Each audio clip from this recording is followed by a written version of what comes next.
So over the last 14 years, I've had the honor to work with the executive leadership team of Nasdaq, both individually and as a group. So I'm especially happy to welcome you today, Adena, to this discussion in sharing more about your journey on leadership, as it were. So, but before we jump into the journey, I'd like to take us all the way back. Becoming CEO of a company, was that something you wanted as a child? Was it something you always had, or did you have something else in mind? Well, first of all, Vivian, it's great to be here. And you've been an executive coach to me since 2009, so it has been 14 years. I remember distinctly our first meeting together and when I became the CFO of Nasdaq. And it was the first time I'd actually really ever gotten leadership training or coaching in any way. So you've been with Nasdaq for the journey as well as with me for the journey. So really, it's great to be here. Right. Yeah, as you know, kids, we grow up with a lot of different ambitions. And what's great about being a kid is that the sky's the limit, right? You could be, in your mind, anything in the world. So when I was a kid, I wanted to be an astronaut. And then I wanted to be, a professional tennis player. Then I wanted to go to the UN and be on the Security Council. Then I thought, it would be really interesting to be part of, the political ecosystem. But ultimately, I landed on business. And it was interesting because I did actually do internships on the Hill. I did model UN when I was in high school. So I really did try to understand what those jobs entailed. And what I found ultimately that landed me in business was the speed. Business, when you have impact, you can have very significant impact in the business community, but everything happens a lot faster. Right. And so I know that I'm a relatively impatient person. I'm also someone who has a lot of energy. I want to be able to apply that energy and be able to see the outcome of that energy as fast as possible. Right. And the business community was really kind of more my thing. Once I got here, and I started at Nasdaq as an intern right out of business school. And so I had an opportunity to say, well, what would I want to, as you look up the organization, where do you ultimately want to be? And back then, in the 90s, I didn't see myself as CEO, but I did actually see very early on that I really thought the COO job was pretty cool. And so I had a chance to talk to the COO and understand, how do you navigate to that level? Right. And so that was kind of my early ambition here. So you've always reached for the stars, for a better word, back from the astronaut days. And here we are today, Chair and CEO of Nasdaq, one of the most renowned and impactful companies in the world. 5,000 people, 38 countries. Describe to me, what's it like to work at Nasdaq? What's the culture like? Well, first of all, at Nasdaq, we've had a great history of innovation. We were the first electronic market ever to exist in the world. And so so that was kind of brought us into this kind of innovative culture to start. We really were there to disrupt the establishment in markets. And I think that we've really carried that in our DNA throughout our 52-year history. Today, I would say Nasdaq is a responsible innovator. We are an innovative culture. We really try to bring innovation into the capital markets and now into the broader financial system, but our job is to make sure we do it in a responsible way. Also within the company, I think people are truly accountable to our mission. They really carry that accountability personally and as a team. And there is a really, really strong sense of team. And what I love about that is a low ego, team oriented, let's just get it done, let's find the right path forward, let's do it as fast as we can, and make sure that we are bringing our clients along for the journey. And lastly, I would say that we're collaborative. Because of that team culture, we have a real sense of collaboration, but we don't get stuck in what analysis paralysis that some collaborative cultures can get stuck in. We really use that collaboration to bring ideas into the room, make sure that we debate those ideas, and we have an open debate, but then ultimately make decisions and go as fast as we can. Wonderful, which is a good lead into my next question. So you have an executive leadership team that is accomplished, dedicated, hardworking, but I wanted to ask you about your learning curve in having that team work effectively together. So we have different personalities, we have different backgrounds, and the art of leadership is where the sum is greater than the parts. What's your experience or your learning or take on that? Yeah, well, first of all, you've been part of that journey. So Vivian, you've been working with us as a leadership team and kind of helping us really optimize how we operate as a team. And so, there's been a big transition for us. And there's a big transition for me. As I think about kind of my career journey, when I first started working with you as an individual, the big leap forward was going from being a manager to a leader, and what does that mean? And so we really talked about the job of a manager, like especially at Nasdaq, was to kind of know everything. Right, and I to recall. and to really drive your team to make sure you're executing well against that. But the manager has to kind of have this sense of knowing everything. I think once you get to a leadership role, you can't know everything. So you really helped me understand as a leader, the job of a leader is to empower your team to do their best and to be their best, and to be accountable and responsible for their functions, and then to help empower them to kind of be able to drive the business forward. So that comes to now, as a leadership team here at Nasdaq, we really are always practicing that, and we're never perfect. We use very specific tools that are available to us, something called a HATS exercise that Brad Peterson brought in, that really helps us debate topics in a way that allows for open discussion and debate, and no one gets defensive. How do we bring good ideas forward? How do we make sure we're not bringing forward bad ideas? How do we make sure that as a team we all have an equal voice in being able to discuss new things and new ideas? So we try to use tools that really help bring that debate into the room. We also use tools to make sure that, or kind of ways that we can make sure we trust each other. And we have incredible expertise in each of the leaders at Nasdaq. Well, we have to trust them that they are making the right decisions for us to carry our business forward. So what can they really own and are fully empowered to activate, and then what needs to be brought up to the management committee? And that's been kind of a big part of our learning together as a team. Right. And look, the last 5 years have defined a lot of success for Nasdaq. In fact, the company has transformed itself significantly from being a more markets-based finance company to a solutions company for clients. But along that way, the leadership team has had to reinvent itself, which is hard to do. So almost you're like redesigning a plane and you're flying it at the same time. How does that happen? Yeah, it's a great question, and it's been a really fun journey, if we're going to use the plane analogy. As we've been really thinking about how do we leverage the great foundation we have as a market operator. And as a market operator, we're incredibly innovative. We have, in our opinion, the best markets in the world. We operate them extremely efficiently and effectively. We bring incredibly advanced technology into our markets. I mean, we have amazing engineers in our markets that really design and create hyper-scalable, hyper-resilient, hyper-low latency market infrastructure. And we now provide that market infrastructure to 130 other markets around the world. So we've been able to take our role as an operator and become a technology partner to the world's markets, which is pretty neat. So that has been a big part of our foundation. So if we take that as an innovative foundation, let's then say, okay, now we want to be a SaaS solutions provider to the industry, the broader industry.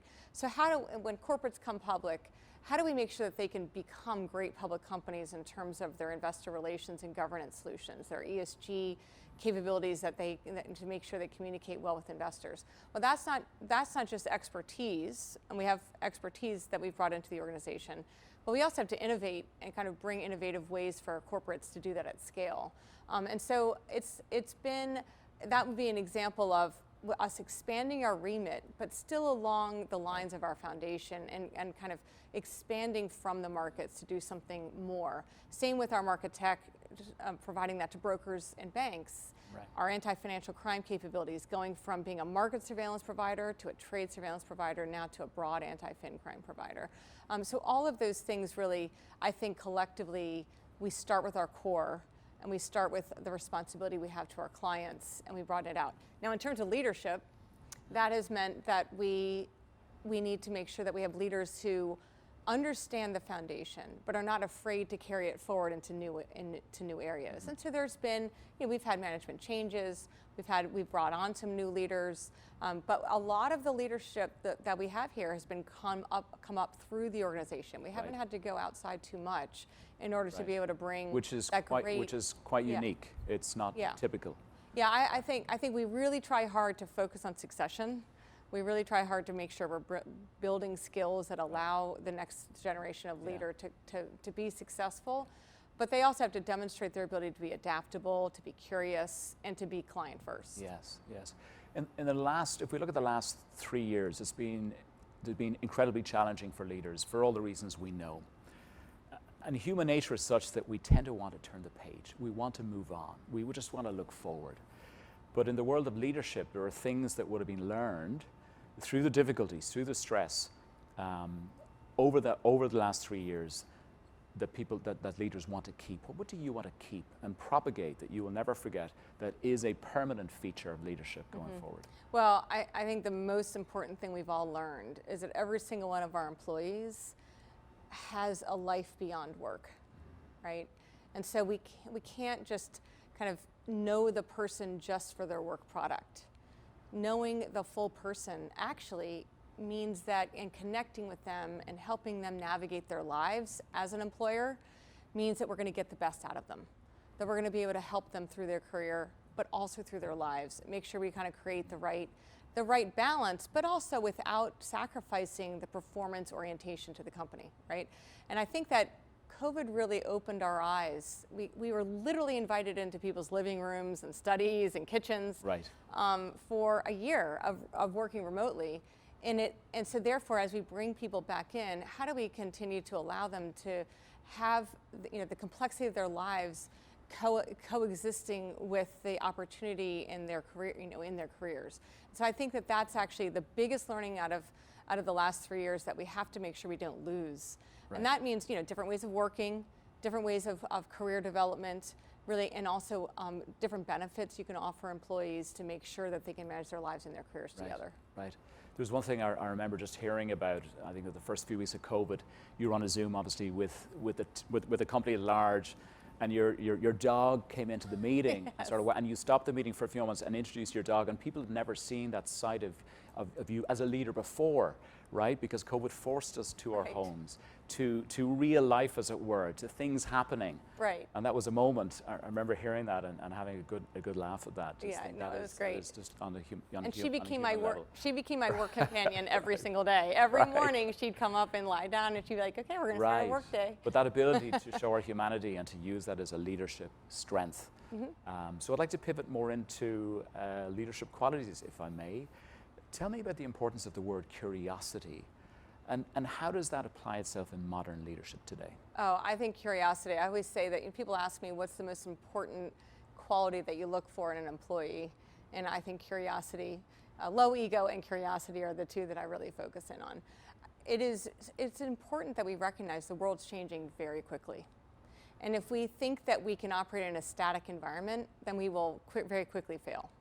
So I think that you really look for that person who is curious about what has been and what could be, and make sure that they maintain that curiosity throughout their careers. It gives them a chance, frankly, to have a much more full career, and to be able to be curious about learning new things, introducing new constructs, new technologies, new capabilities, but also making sure that they can put it into the context of what's going to drive the company forward.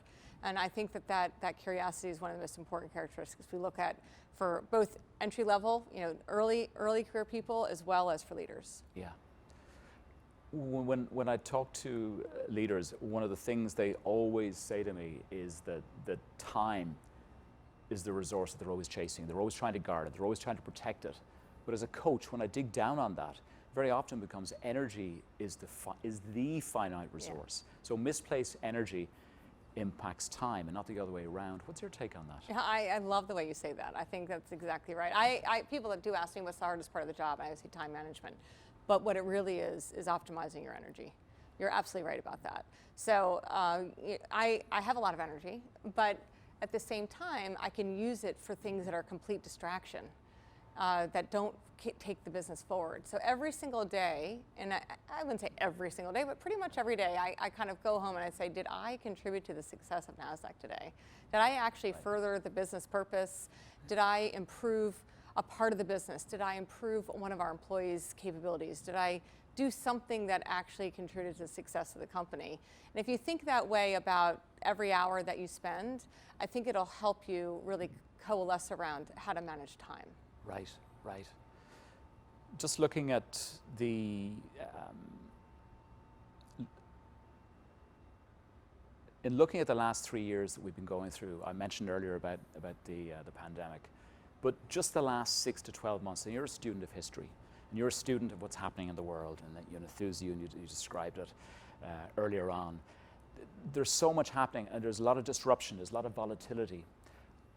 With companies, the tendency in human nature is for people to retreat when the storm clouds come. They just want to get through the storm.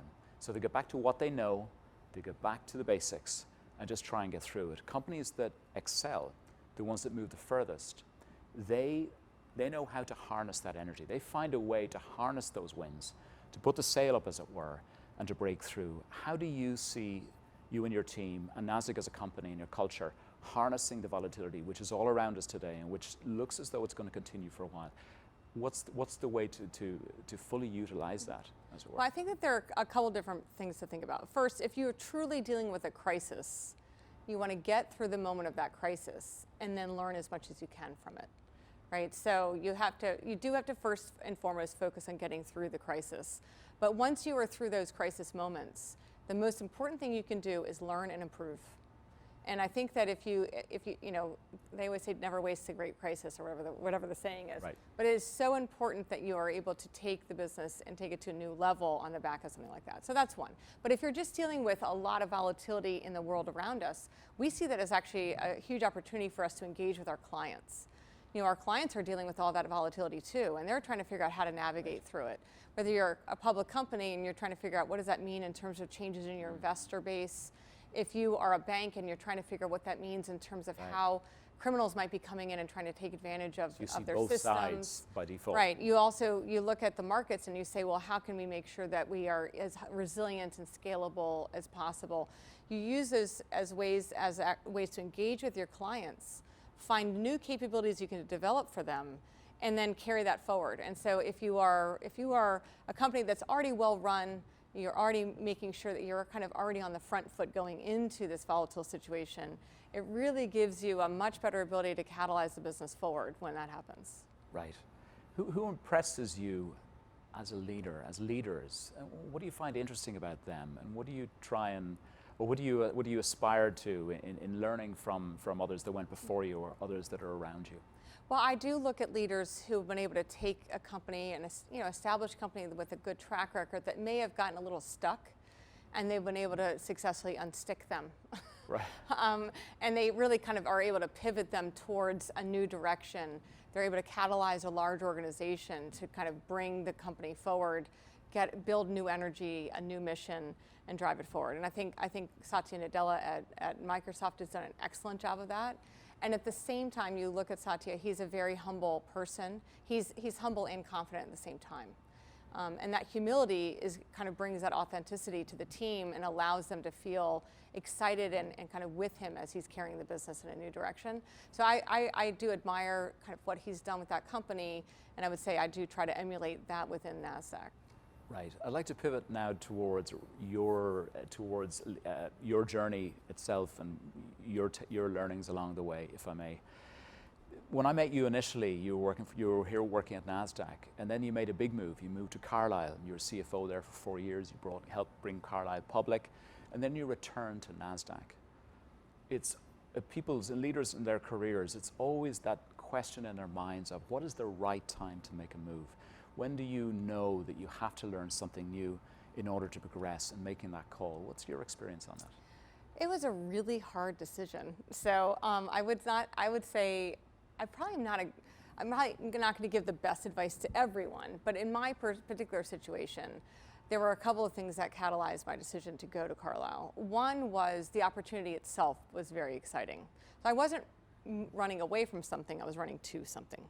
And I think that's very, very important when you're making a career choice. Even if you're not in a great situation, don't run to just the first thing that comes along. Make sure you're running to something that's a good opportunity that you get excited about. And the reason why Carlyle was such an exciting opportunity was they were going to start on the journey of going public. And as a CFO, the opportunity to take a company public is kind of one of these defining moments as a CFO. So it was a really, really exciting, especially coming from the market that takes companies public. It was a really, really exciting opportunity. I think the second is the people. So I think I interviewed with 7 or 8 people there, and that made a huge difference to me because I knew who I was going to be working with. I respected everyone. I really felt connected to them. I felt like this was a team that I could come into and make have a positive impact, but also they could have a positive impact on me. So the cultural connection The was cultural also connection important. was very important. And then lastly, it was an opportunity to learn something really new. It was a bigger platform, it was a bigger team. And so for me, it was a great opportunity to learn. And so for all of those reasons, it was the right moment for me to go make that move. And I really am so happy I had the chance to have that experience. Right, right. And I was happy to be part of you during that journey. It was quite a transformative journey along the way. One question I love asking, and it's a tough question, and it's uncomfortable for some leaders.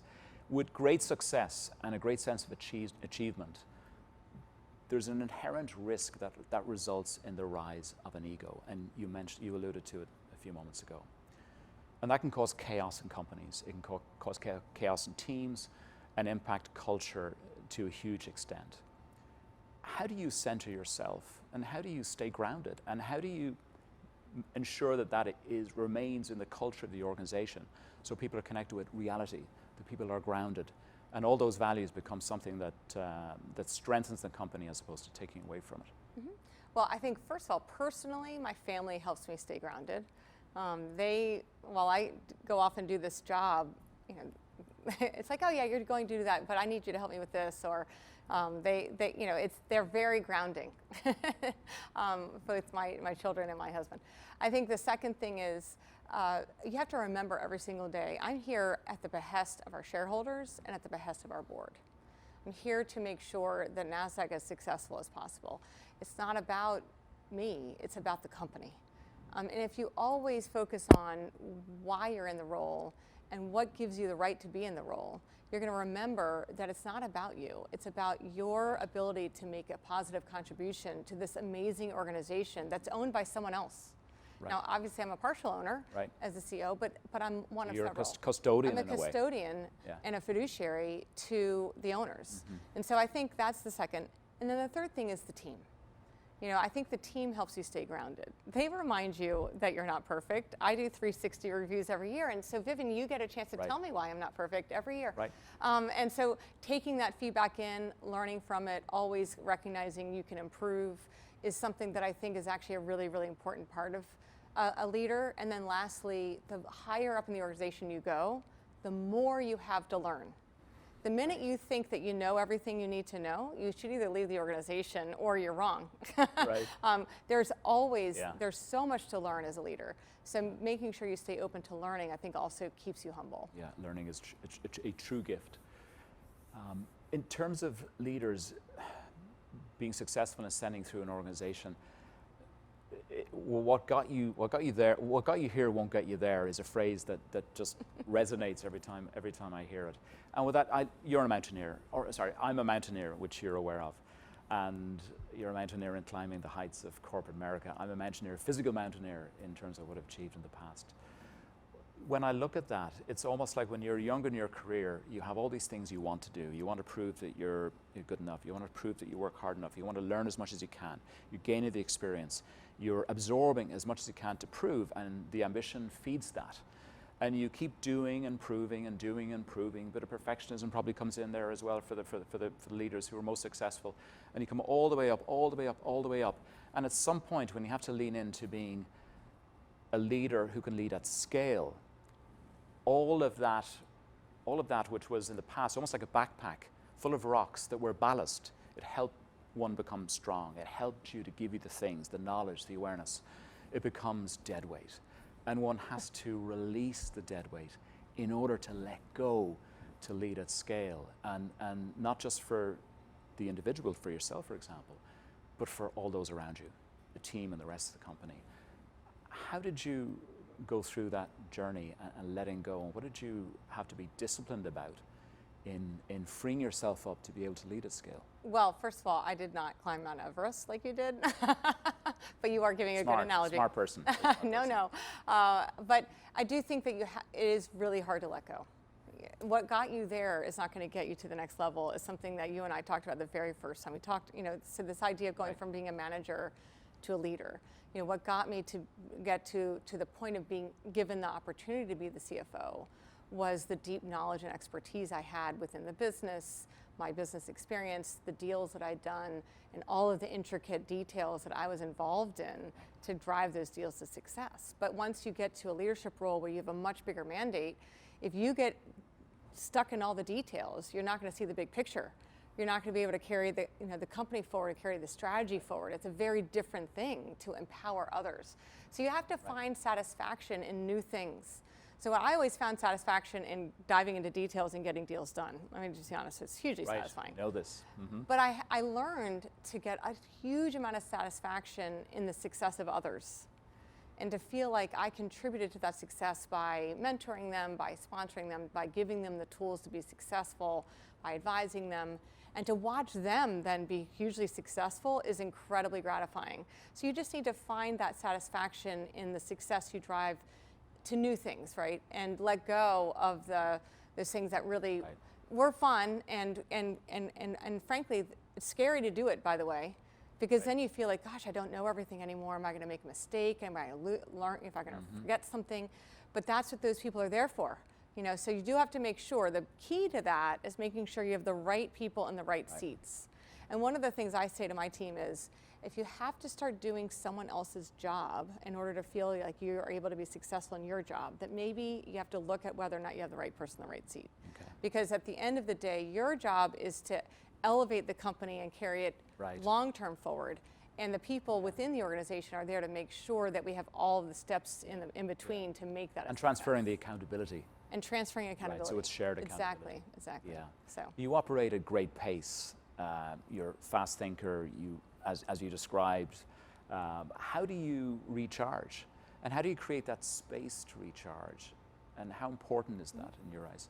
Well, definitely this is an intense environment, and I actually love that intensity. And it's funny because I come home on Fridays, and at the end of the week, and my kids and my husband call it the work Adena. Oh, Adena, you're still in the work Adena mode. So which means I'm talking fast. I'm bringing all this this energy onto the dinner table. And so it's really a matter of, I do need Friday night to kind of remind myself to go from work mode to home mode. And by Saturday, one of the things my husband and I do every weekend is we have kind of what I'll call a date day. So Saturday's our day. We often don't do things with other people. We'll play a sport together, play games together, we'll do puzzles together, we just have a lot of fun. We make pottery together. My husband's a potter. So we try really hard to have that decompression day every single weekend. And then by Sunday, as you go through the day, you start to think about work again. I get on the train, I come back up to New York and start to get back into work mode. So I do need that day though to really recharge and to disconnect, and so that I can reconnect with energy. Understand, so important. A lot of leaders talk about one common trait is that they are passionate and hungry for learning. What are you learning at the moment? And oh, gosh, tell me so about your much. current learning curve. So, I mean, as everyone knows, generative AI is the new thing. But AI has actually been a journey for us for several years. So we've been positioning the company, putting almost every one of our solutions into a cloud infrastructure. We're now migrating our markets into the cloud, which is the first company in the world to do that. We have almost every one of our solutions now is cloud, either in the cloud or cloud ready. That creates a foundation for us then to take advantage of all the technology innovation that the cloud providers are bringing in on AI, generative AI. So then you have to say, well, what is, so you learn all about what is generative AI, what are the pros and cons, what are the risks and benefits? It's so fun. So I have to say that that's been a really fun area, but that's an example where it's come onto the scene in the last 6 months. Right. It's a game changer for the next several years. Right. And learning about it, leap. don't be afraid of it, but be very mindful of the pros and cons, risks and benefits, so you can drive it in the right direction. Right. That's what I'm learning right now. Super fun. Perfect. One final question. With all the things you've learned, who you are today, accomplished, all your achievements, the balance you found, you just described, if you could go back in a time machine, all the way back to the youngest you, and whisper some wisdom in that child's ear about life, what would you share? Okay. What would you whisper? So I've always been a very goal-driven person, very destination-oriented individual. And I think that's actually obviously helped me get to where I am. But I wish that I'd enjoyed the journey a little bit more along the way. and now it doesn't mean that I want to still be where I am. Yes. So, but just how do you take those moments to make sure you're enjoying the journey a little bit more? Right, having more fun. Yeah. Great. Adena, it's been a real pleasure, and thank you so much for being very open and real with us today. It's been an honor. Great. Thanks again. Thanks so much. It's been really fun. Thanks, Vivian. Welcome.